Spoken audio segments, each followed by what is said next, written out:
volvemos en este segundo bloque.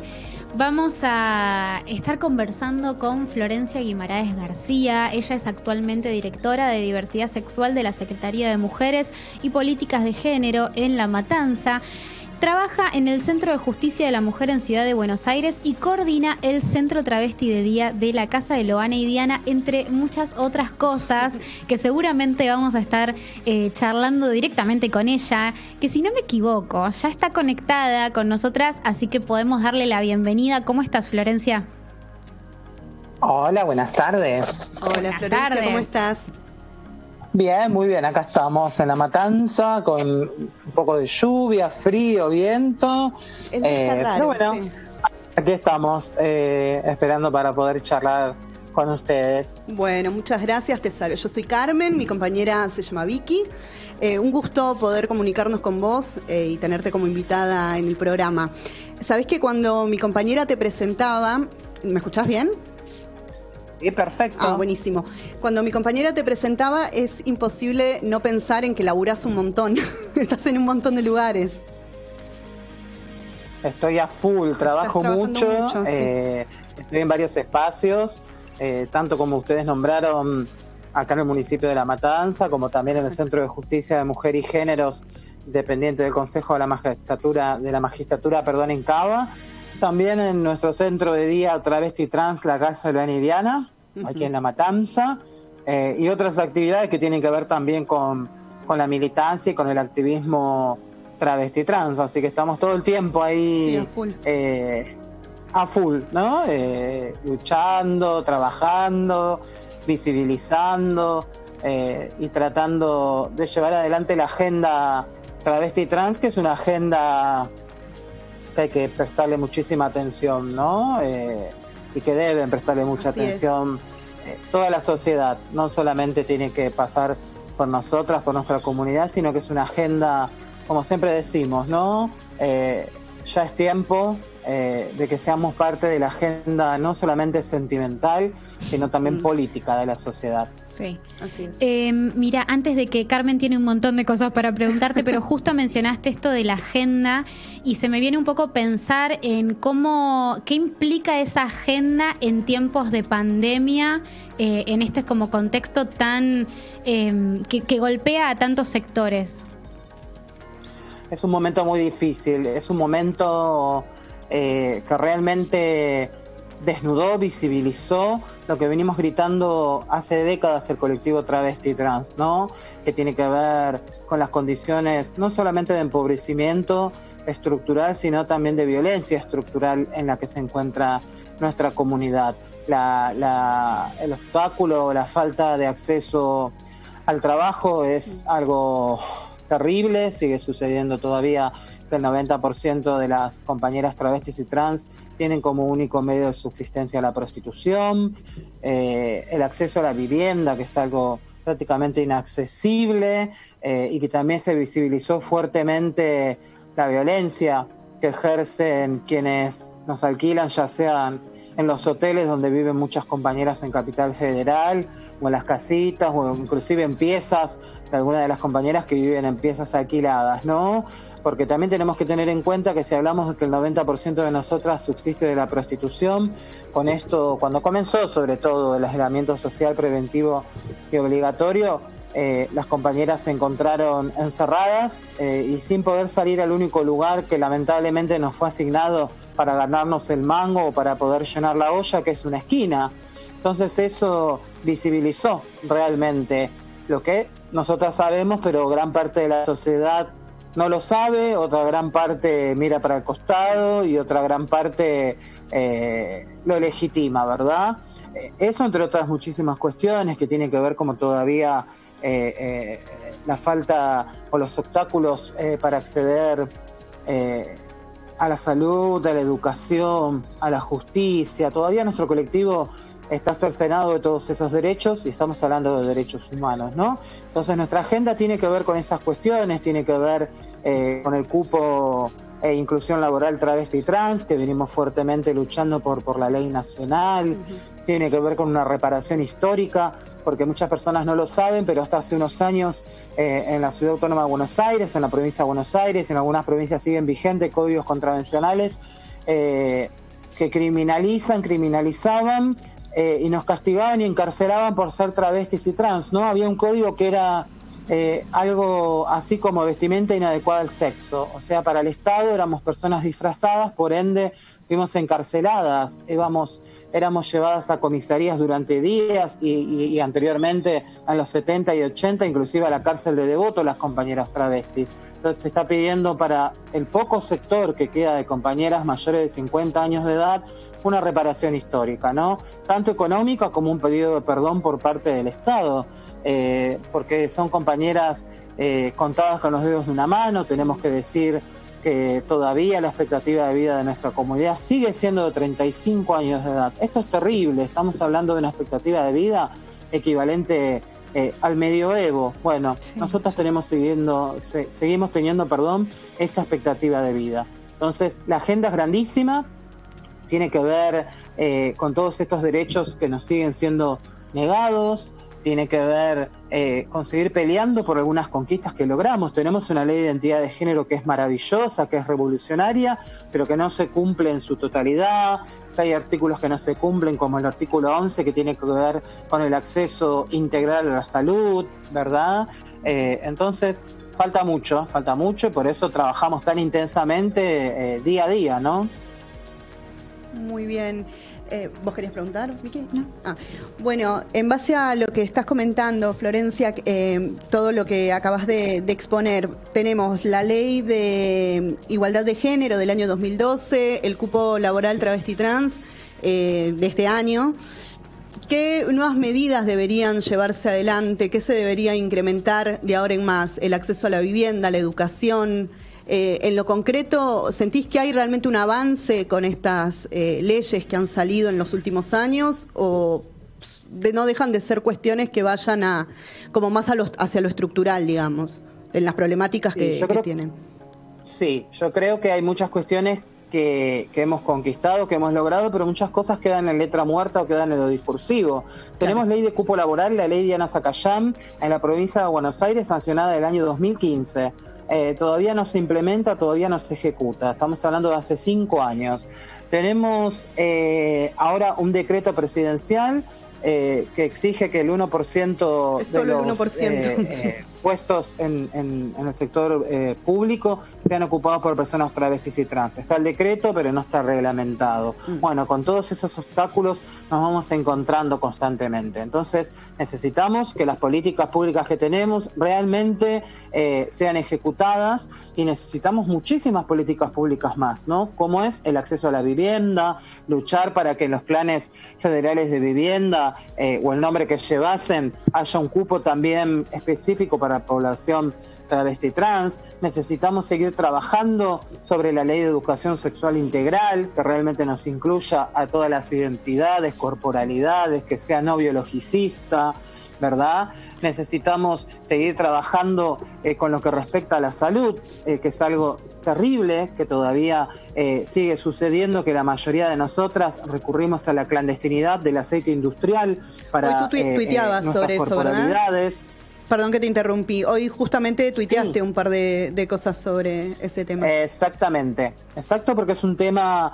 la segunda causa de muerte del colectivo travesti trans tiene que ver con la aplicación de aceites industriales y con cirugías clandestinas, ¿no? Entonces, miren si será gravísimo. La primera causa sigue siendo las muertes relacionadas con VIH-Sida y otras ITS. Esto porque hay que tener en cuenta, y está estadísticamente comprobado, que somos expulsadas de nuestros hogares, las feminidades travestis y trans, y expulsadas al sistema prostituyente entre los 11 y 18 años de edad, siendo niñas y adolescentes. Yo quisiera que las personas imaginen cómo puede llegar el cuerpo y la subjetividad de esa persona a los 35 años de edad, después de haber atravesado todo múltiple tipo de violencias, de ser una niña viviendo en un mundo de adultos y adultas, teniendo que subir y bajar de coches constantemente para poder subsistir. Entonces ahí tenemos que hablar en el desencadenante de todas estas múltiples violencias, que son los travesticidios sociales, o sea, las muertes evitables. Más allá del travesticidio como crimen de odio, que es algo que quiero hablar porque hace unas semanas atrás ocurrió algo, un retroceso terrible en materia de derechos humanos. Luchamos incansablemente para llevar adelante el juicio de Diana Zacayán, impulsora y creadora de la ley de cupo laboral en Argentina, asesinada en el año 2015, un mes después que se sancionara la ley que ella llevó adelante para la provincia de Buenos Aires. Llegamos al juicio, se condenó a uno de sus travesticidas y hace 2 semanas el Tribunal de Casación definió quitar esta figura que luchamos como comunidad, que es la figura del travesticidio o de crimen de odio, ¿no? En un juicio que fue premiado por la Comisión Internacional de Derechos Humanos, que sentó precedente a nivel internacional, que fue la primera vez que la justicia decía las muertes de las travestis son crímenes de odio, son travesticidios. Bueno, ahora de un plumazo, de repente borran todo eso, causando un gran daño a toda la sociedad, pero sobre todo dando un claro mensaje, ¿no?, de esta justicia machista y patriarcal, que nos dice, no nos interesan sus muertes, mucho menos nos va a interesar sus vidas. Y yo me pongo a pensar qué pueden sentir, más allá de nosotras que acompañamos el juicio de Diana, porque éramos compañeras y amigas, sí, qué sentirán esas familias que hoy están luchando por los travesticidios que tuvieron que atravesar. Pienso en la familia de Marcela Chocobar, de quien solo se encontró su cráneo. Pienso en la familia de Laura Moyano, también mutilada. Pienso en la familia de Azul Montoro y de un montón de compañeras, ¿no?, que tienen que atravesar estas situaciones. Ese es el mensaje que tenemos hoy. Entonces, miren si será muy intensa la lucha, que cuando parece que avanzamos, siguiendo con tu pregunta, sí, parece que avanzamos, ¿no?, que damos unos pasos, de repente nos dan como un trompazo y volvemos para atrás. Entonces es todo el tiempo una lucha constante, ¿no?, de ir y venir, y todo el tiempo hay que poner en jaque lo mismo. Estamos hablando de derechos humanos, simplemente. No estamos pidiendo nada excepcional, ¿no?, porque muchas veces escuchamos en los medios de comunicación por qué le tienen que dar trabajo a las travestis y por qué esto y por qué lo otro. Por todo esto que venimos comentando, porque todo esto es así, porque se necesitan políticas públicas para erradicar estas muertes tempranas, todas estas violencias. No estamos pidiendo un derecho excepcional simplemente por ser travestis. Estamos pidiendo lo que tendría que gozar cualquier persona, ¿no?, que es el derecho al trabajo, a la salud, a la vivienda, a la educación y a los derechos que tenemos que tener todas las personas, independientemente de nuestra identidad de género y de nuestra orientación sexual, de nuestras creencias religiosas o de lo que fuese. Bien. En ese sentido, Florencia, también me gustaría preguntarte tu opinión respecto a la discriminación hacia las personas trans dentro del colectivo feminista, y también a su vez preguntarte si dentro de tu rol como referente, militante dentro de la política, si has sufrido también discriminación. Sí, por supuesto. Dentro de la participación política todavía es un sector muy negado para nosotras. Hoy parece, ¿no?, porque por eso digo, lo discursivo está todo piola, pero sí, hoy parece que estuviera como todo súper bien, porque tenemos algunas compañeras que hemos llegado, pero algunas que tienen representatividad dentro del Estado, entonces no, parece que todo hubiera cambiado. No, estamos hablando de un puñado de compañeras que tuvimos la suerte, el privilegio, el destino, la palabra que querramos ponerle, y también tiene que ver con nuestras luchas incansables de acceder a algunos lugares. Pero esto no es el común que se da en nuestra comunidad. Y después, cuando accedemos a esos lugares, también atravesamos un montón de violencias por parte de diferentes personas, no solamente de los varones, que es la violencia política, que es la violencia simbólica, que es el tenernos, ¿no?, muchas veces, bueno, tenemos la cuota del cupo LGTBI o las travestis o las trans para la foto, para que se vea, pero no le damos la participación real que deben tener. No escuchamos sus saberes, sus experiencias de vida, qué tienen para aportar y transformar en esta sociedad, ¿no? ¿no? Entonces todavía tenemos que seguir luchando incansablemente por estos lugares. Hablan de leyes de paridad, sí, pero hablan en términos del binarismo, hablan de paridad y hablan solamente de varones y mujeres y no incluyen a las demás identidades, ¿no? En lo político como también en los medios de comunicación y en todos lados, porque nos sigue rigiendo una sociedad que es heteronormativa, que es heterocentrista, entonces siempre vamos quedando de costado. Yo deseo y sueño realmente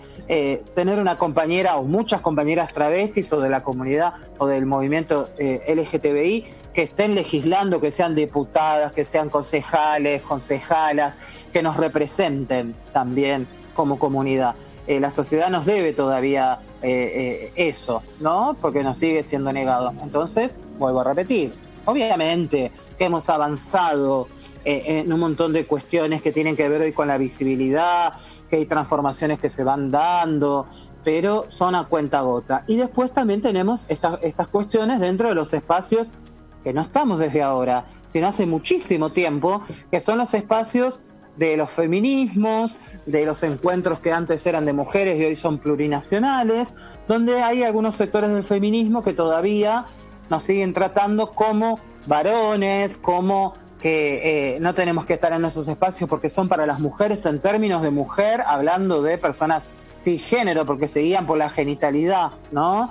Entonces, simplemente porque nosotras portamos pene, pasamos automáticamente a ser varones, potenciales violadores, como si el problema de las violaciones, los abusos y todo lo que atravesamos muchas de nosotras, seamos mujeres cis, mujeres trans, travestis, lesbianas, etcétera, tendría que ver con el pene de los varones. No, ¿sabés qué? Cuando te abusan o te violan y nos sucede todas esas cuestiones, no solamente utilizan el pene, va mucho más allá. Puede ser con una mano, con un palo, con cualquier cosa. Entonces el problema no tiene que ver con la genitalidad de ninguna persona. Hay que empezar a deconstruir eso, ¿no?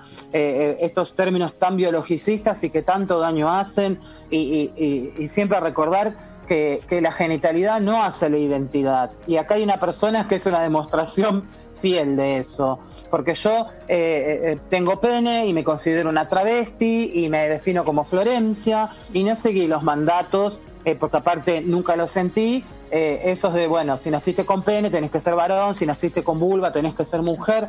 No, hay personas que sí, pero no todas.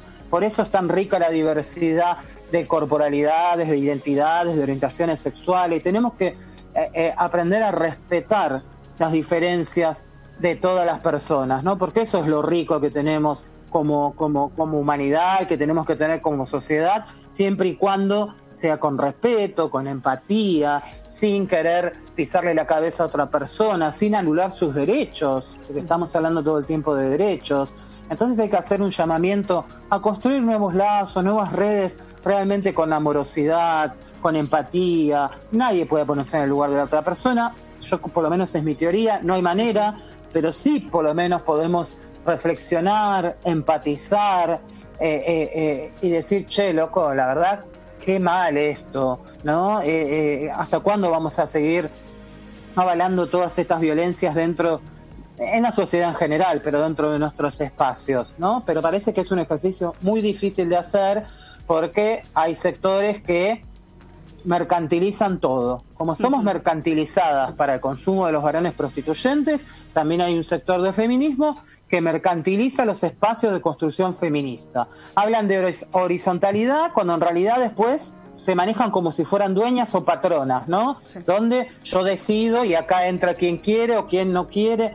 Tenemos que construir espacios horizontales. Es muy difícil, pero es posible y tenemos que apuntar a eso, que se escuchen todas las voces, que podamos todas las personas tener participación política, porque estamos hablando de derechos. Y no importa si tengo pene, si tengo vulva o tenga lo que tenga. Tenemos derechos, ¿no? Entonces hay que apuntar a eso. Muy bien, clarísimo. Quería preguntarte también dónde entra acá, ¿no? La Ley de Educación Sexual Integral respecto a, bueno, lo que estás mencionando, ¿no? Esta manera de caer como en lo biológico, ¿no? Para definir a un hombre, una mujer, una trans. En ese sentido, ¿sentís que está de alguna manera atrasada, ¿no? Al contexto social actual, lo que es la Ley de Educación Sexual? No, para nada. Lógicamente, porque primero y principal tiene que ver con que es una ley que fue sancionada con mucha anterioridad de la ley de identidad de género, por ende no estaba contemplada la ley de identidad de género, tampoco estaba contemplada la ley de matrimonio igualitario, y no estaba contemplado un montón de avances que hemos dado colectivamente como sociedad, donde hoy hablamos, por suerte, ¿no? Donde digamos que el tema del aborto, podemos decir de alguna manera, salió de ese lugar clandestino, en términos por lo menos de lo discursivo, porque sigue siendo clandestino, pero en lo discursivo hoy es un tema que se habla, con todas las diferencias, pero que se habla en los medios de comunicación, en las casas y en todos lados, entonces tampoco estaba contemplado de la manera que hoy debería ser contemplado, el tema de la violencia por razones de género, que hoy lo entendemos y lo ampliamos mucho más. Antes hablábamos de violencia familiar, de violencia doméstica, de violencia hacia la mujer, y ahora podemos hablar de violencias por razones de géneros, ¿no? Entonces hay un montón de cosas que le falta. Para mí es una ley maravillosa, por supuesto, de ser aplicada, es magnífica, con todo lo nuevo que necesita incorporarle, con la participación de las personas que falta que participemos, que somos las travestis, las personas trans, no binarias, etcétera, que queremos tener participación y no queremos que nos interpreten otras personas, sino ser quienes generemos el contenido dentro de los cuadernillos de la Ley de Educación Sexual Integral, porque así debe ser. Es una lucha todavía, ¿no?, que tenemos que llevar adelante, pero es una ley que es maravillosa, que debe ser no biologicista, no binaria, tiene que ser laica, científica, ¿verdad? Para poder realmente apostar a una sociedad más igualitaria, más equitativa, donde se respeten todos los derechos, donde se muestren muchas corporalidades, donde se hable de las infancias trans y travestis, que es algo que todavía cuesta tanto a gran parte de la sociedad hablar y que genera tanto daño. Imaginen un ejemplo, cuando vas a la escuela en la primera etapa y te muestran una filimina de dos corporalidades, ¿no? Y te muestran el cuerpo de un nene con pene y una nena con vulva, blancos, delgados, por supuesto, y solamente vos ves eso, y vos del otro lado sos una infancia que no se identifica. Ahí ya te están dando un claro mensaje, que vos estás mal, que estás fuera de lo normal, que sos lo anormal, que tu cuerpo no existe, lo que vos manifestás o tu percepción no existe, porque eso es lo que está bien. Si tenés pene, tenés que ser el nene. Y si tenés vulva, tenés que ser la nena. Entonces, ¿qué pasa si yo no me identifico en ninguno de esos dos lugares? ¿No? Ya me están dando un claro mensaje desde la infancia, desde la niñez. Me están queriendo decir, vos estás mal. Y la mayoría del grupo que tenés alrededor, que están en los demás bancos, pupitres o el nombre que fuesen, son los que está bien. Entonces ya nos vamos criando con todas estas concepciones biologicistas, racistas, ¿no? De estas dos corporalidades delgadas, ¿no? En esta sociedad flacocéntrica, donde la delgadez parece que es un valor extraordinario y donde hay que tener una determinada corporalidad para ser deseados y deseadas. ¿Y qué pasa si yo soy gorda o gordo o gorde y no tengo ese color de piel que me están mostrando, ¿no? O no tengo esos ojos porque tengo ojos asiáticos, no sé, podemos entrar en un montón de determinaciones. Por eso debe ser mucho más amplia y debe contemplar absolutamente a todos, porque siempre va a haber alguien que se va a quedar afuera, y no es la idea, ¿verdad? Debemos construir una sociedad donde realmente se respeten todas las identidades, corporalidades y a todas las personas. Florencia, nos estamos quedando ya sin tiempo, pero no me quiero quedar sin hacerte una última pregunta veloz que tiene que ver un poco con... Es un poco abstracto lo que te voy a decir, pero me interesa un poco tu mirada, digamos, como fotógrafa fotógrafa, digamos, ¿qué aportó ese ojo de fotógrafa para descubrir cosas como de este mundo, de estos conflictos? Digo, ¿cómo traspolaste esa experiencia a esto? Para mí eso es maravilloso.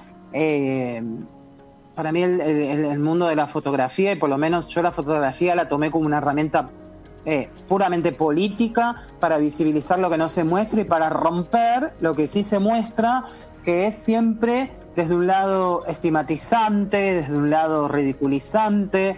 Siempre generalmente hemos visto fotografías de las compañeras o de nosotras travestis, siempre es el mismo cliché. El taco de acrílico de la traba con el reflejo del coche, el cuerpo desnudo de una traba en los bosques de Palermo, siempre se ha mostrado solamente eso. O las fotos típicas de alguna compañera, ¿no? Disfrazada para alguna fiesta, siempre desde el lado de la ridiculización y de la estigmatización. Entonces, a mí lo primero que me interesó cuando empecé a estudiar fotografía fue decir, no, yo quiero mostrar a mi comunidad en la calle, pero en la calle desde el otro sentido, en la lucha, en las manifestaciones, desde los lugares políticos, que la sociedad vea que nosotras también estamos en una esquina porque es el lugar al que nos arrojan, pero también marchamos y exigimos, y no solamente por los derechos trans y travesti, porque nos atraviesa la clase que es la clase trabajadora, y también marchamos cuando mataron a Mariano Ferreira, que ayer se cumplieron 10 años, por Luciano Arruga, por un montón de femicidios, que salimos a la calle para apoyar la lucha de los despidos de trabajadores y trabajadoras de la educación. Nos atraviesan multiplicidad de temáticas, y no solamente la agenda travesti trans, ¿no? Sí. Entonces, para mí era muy rico poder mostrar eso, y uno de mis primeros trabajos, cuando colaboraba en el suplemento Soy de Página 12, que me parecía fantástico de mostrar, era el mundo de las travestis en el carnaval, ¿no? En los corsos. Ese lugar que todavía las personas van a reírse de nosotras, pero que para nosotras es muy simbólico, que es un lugar de resistencia, donde en años de dictadura y también de democracia, de esta pseudodemocracia, nosotras podíamos salir esas noches de verano a mostrar esos cuerpos con orgullo, a reírnos, a copetear, a comernos un chongo arriba del micro, ¿no? En esos términos hablamos nosotras. Entonces, también me parecía muy rico poder mostrar ese lado también de mi colectivo. Excelente. Bueno, Florencia, ha sido un placer enorme charlar con vos. Nos queda obviamente un montón de ganas de seguir conversando, porque es un placer escucharte. Así que, pero en este momento te tengo que mandar un abrazo, un saludo, y espero que, un abrazo que nos encontremos cuando quieran. Estamos hablando. Te vamos a volver a invitar. Por favor. Cuando quieran. Un abrazo enorme. Abrazo. Besos. Chau, bueno, chau. Florencia Guimaraes García, estuvimos charlando con ella y van a poder volver a encontrar nuestra entrevista para revivirla en las redes sociales. Así que ya nos vamos a escuchar la siguiente canción de la jornada, que es Fumar de Día, de Marilina Bertoldi. Volvemos la tanda y volvemos para charlar con más gente grosa.